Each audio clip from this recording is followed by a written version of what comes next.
साहिबा और पंच साहब, अन्य अतिथिगण, प्रिंसिपल मैडम तथा मेरे सहकर्मी और प्यारे बच्चे।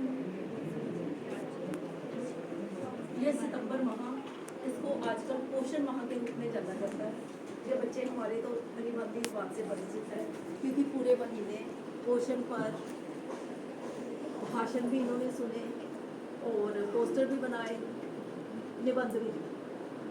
पोषण का अर्थ होता है शरीर के उचित विकास के लिए, शरीर के सही विकास के लिए उचित खान पान, संतुलित आहार। अगर शरीर को संतुलित आहार नहीं मिलेगा तो शरीर का भली भांति विकास नहीं होगा।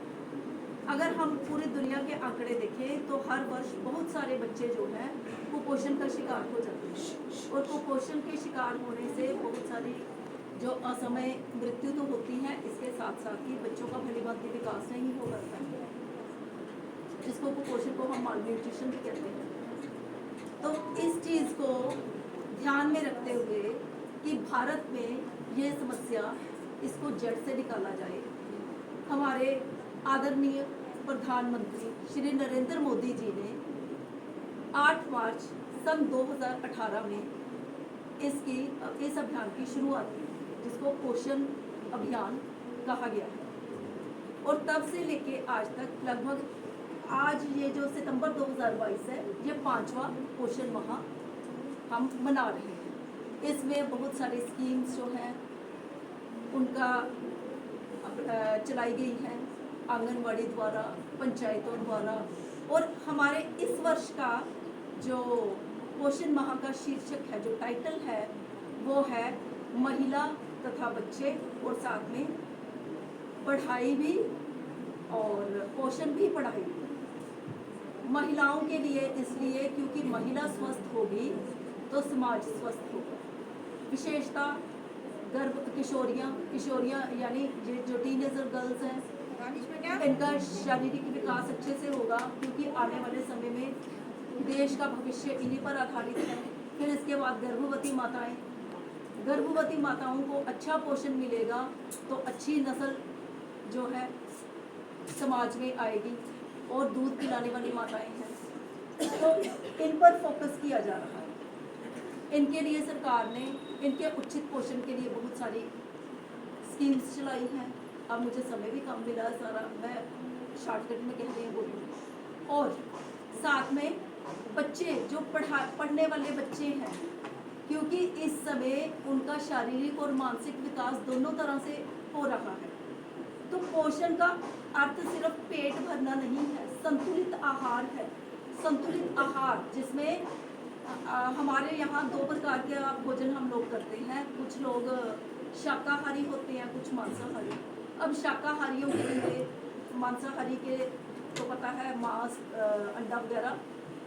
शाकाहारियों की थाली में भी क्या है, रोज नियमित रूप से दूध, दही, पनीर और सब्जियां, अंकुरित आहार, फल, कच्ची सब्जियां, इनका सेवन करें। और तीनों समय मैं देखती हूँ अक्सर हमारे यहाँ बच्चे क्या करते हैं, बच्चियाँ स्पेशली कुछ खा के नहीं आती। कई बार बच्चों को चक्कर आ रही है, या सुबह कुछ खाया था, बच्चियाँ हमारी कहती है मैम कुछ खाने का मन नहीं करता। फिर मैं, जैसे रेणु मैम ने कहा था, इसके लिए मैं माताओं की जिम्मेदारी निश्चित करना चाहूँगी कि बच्चों को एक सोच के रख लो कि बाकी काम बाद में। ये जो ह्यूमन रिसोर्सेज हैं, मानव संसाधन है, ये बच्चे, आज के बच्चे कल का भविष्य, तो इनको बिना खाए नहीं निकलने देंगे। और बहुत सारे बच्चे हैं दूध नहीं पीते। भाई दूध शाकाहारी है तो दूध नहीं पियोगे तो आपको कैसे जो है प्रोटीन्स वगैरह की कमी आपकी कैसे पूरी होगी। तो ये सारी चीज़ें जो मैंने आपको गिनाई भोजन में, ये सारी चीज़ें शामिल करने से हमारे शरीर को उचित विटामिन भी मिलेंगे, प्रोटीन्स की कमी भी पूरी होगी, कार्बोहाइड्रेट, जिंक, वसा वगैरह सारी चीज़ें हमें मिल जाएंगी। तो इसलिए संतुलित आहार, तो भोजन और फ्राइड चीज़ें कम से कम खाओ। तो संतुलित आहार लेना है।